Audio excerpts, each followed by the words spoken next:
South Korea saw an all-time high for auto exports in the first half of 2024. That was mainly attributed to a robust performance, especially in North America, along with greater sales of hybrid cars globally. Kun-woo tells us more. South Korea's automobile exports reached a record high in the first half of this year.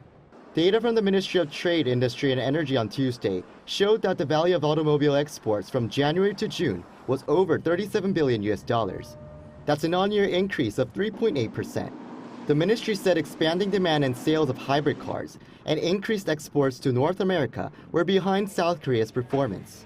Specifically, exports to North America jumped 26% compared to a year before, reaching nearly $22 billion.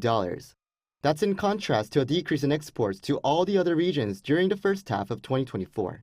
The ministry said the drop in outbound shipments to the European market was mainly due to subsidy suspensions for electric cars and unsold inventory from last year. In June alone, export value was around $6.2 billion, similar to last year, despite fewer working days.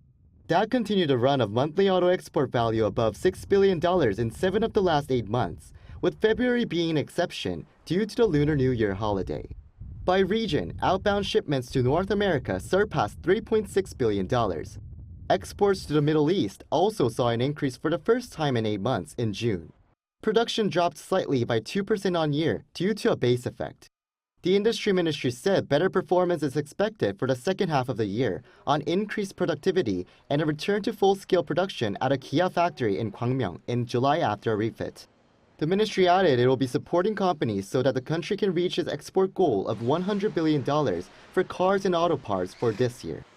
Kun-woo, Arirang News.